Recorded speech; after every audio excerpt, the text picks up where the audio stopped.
मुंबई गोवा महामार्गावर 3 दिवस ब्लॉक असेल। महामार्ग 11 ते 13 जुलै दरम्यान 4 तास बंद असेल। सकाळी 6 ते 8 आणि दुपारी 2 ते 4 या दरम्यान हा ब्लॉक असेल। नवीन पुलाचा गर्डर बसवण्याच्या कामासाठी निर्णय घेण्यात आलेला आहे। 11 ते 13 जुलै दरम्यान ब्लॉक घेण्यात आलेला आहे। आपले प्रतिनिधी अजेश नाडकर आपल्यासोबत जोडलेले आहेत। अजेश, मुंबई गोवा महामार्गावर 3 दिवस ब्लॉक असेल, काय अधिकची माहिती?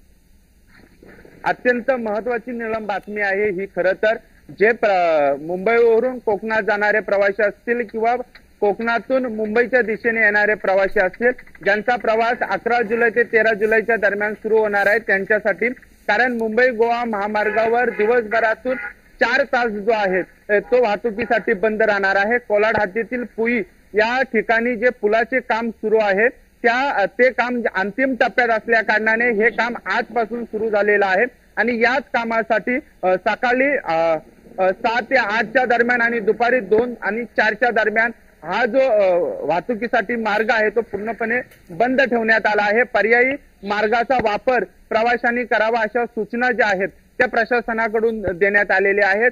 जर तुम्ही मुंबईवरून कोकणात जात असाल तर वाकण, पालीमार्गी, माणगाव या दिशेने ज्या रस्त्याचा वापर करावा आणि जर तुम्ही कोकणातून मुंबईच्या दिशेने जात असाल तर निजामपूर, पाली, खोपोली या मार्गाचा वापर करावा अशा सूचना ज्या आहेत ते प्रशासनाने दिल्या होत्या।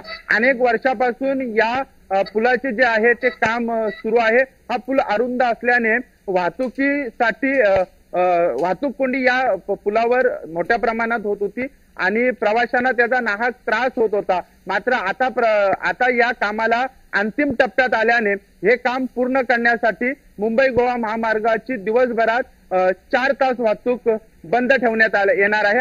11 जुलै ते 13 जुलैच्या दरम्यान ही वाहतूक बंद असणार आहे। धन्यवाद अजेश, आपण दिलेल्या सविस्तर माहितीसाठी।